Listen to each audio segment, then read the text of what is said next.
Israel ने बाकायदा video जारी किया है।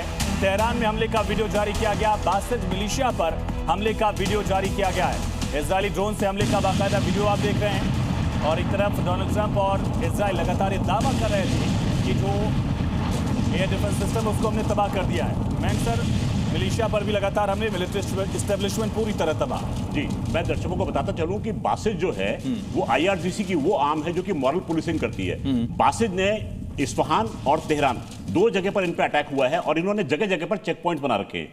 हमने देखा होगा जैसे सफेद कलर के जो टेम्परेरी टेंट्स होते हैं वहां पर लोगों को रोकते हैं, उनको गाड़ियों को चेक करते हैं, उनके मोबाइल चेक करते हैं कि आखिर वो कहीं प्रेजेंट रेजिम के खिलाफ कुछ लिख रहे हैं कि नहीं लिख रहे हैं। इस समय ईरान ने इन चेक पॉइंट्स पर हमला करके यह दिखाया है कि इजराइल जो है वो इन लोगों के साथ में खड़ा है और इनकी राह वो हमवार कर रहा है। तो ये लड़ाई इस समय निर्णायक फेज में पहुंचती मुझे दिखाई दे रही है। ठीक है टिकू सर, मेरा सवाल आपसे, लगभग 1 करोड़ भारतीय गल्फ में रहते हैं, उनकी सुरक्षा कितनी इंपॉर्टेंट है और प्रधानमंत्री नरेंद्र मोदी का इन 14 दिनों में गल्फ के हर मेजर प्लेयर से बात करना क्या दर्शाता है? देखिए, मुझे लगता है भारत को खासकर जो हमारे 1 करोड़ 10 मिलियन लोग हैं मिडिल ईस्ट में रह रहे हैं और ये तो अभी तक बिल्कुल क्लियर होना चाहिए कि ईरान ने बहुत जानबूझकर ऐसी जगहों पर हमला किया है जो देश एक्सपर्ट राइट्स की वजह से जिंदा रह रहे थे या उनकी खुशहाली उस पर डिपेंडेंट थी। तो जैसे दुबई में मैं बताता हूँ आपको, कई सारे लोग इंडिया में थे वो वापस नहीं जा पा रहे हैं, जो दुबई में हैं वो मुश्किल में जी रहे हैं।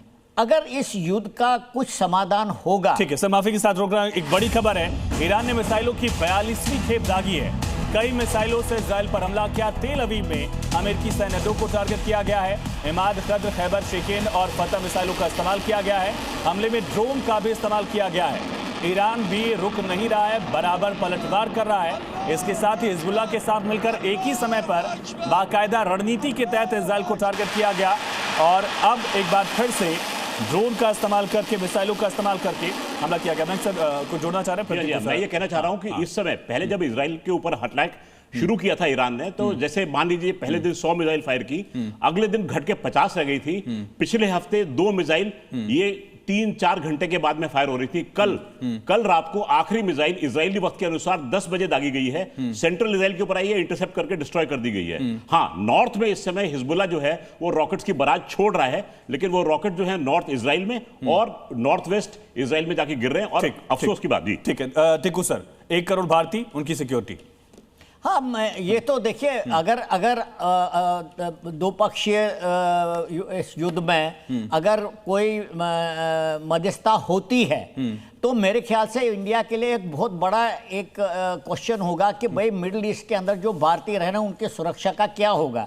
तो मैं मानता हूं कि जो ईरान ने इन सब गल्फ स्टेट्स के ऊपर या 14 देशों के ऊपर हमला किया था, जानबूझकर किया है ताकि इनकी जो प्रॉस्पेरिटी है, इनकी जो पीस डिविडेंड है वो खत्म हो जाए और इसमें सबसे बड़ा नुकसान उनका तो होगा ही, लेकिन भारतीयों का भी बहुत ज्यादा होगा। ठीक है दीपक सर, मेरा सवाल आपसे, शांति बाकी सारी चीजें ठीक है और शांति मिडिल ईस्ट में कितनी रही है पिछले 50-60 सालों में आपसे बेहतर नहीं जानता होगा कोई, लेकिन सर एनर्जी सिक्योरिटी कितना इंपॉर्टेंट है भारत के लिए? पीएम की बात से ये कितना साफ हुआ है?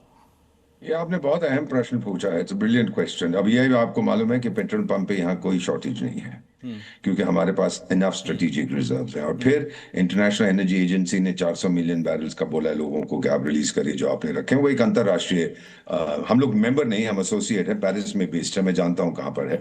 तो वो लोग कंट्रोल करते हैं दुनिया की प्राइसेस। तो पहली चीज ये, हमें किसी प्रकार का पैनिक करने की जरूरत नहीं है। सर, दूसरा, डोमेस्टिक गैस की बात करें, मैं आपके चैनल करोड़ों लोग देखते हैं, जो मैंने खुद किया मैं आपको बता देता हूं। हम लोग गैस का प्रयोग नहीं करते। सर, माफी के साथ वक्त इतने की इजाजत देता। बहुत शुक्रिया आप तीनों खास मेहमानों का इस चर्चा में जुड़ने के लिए।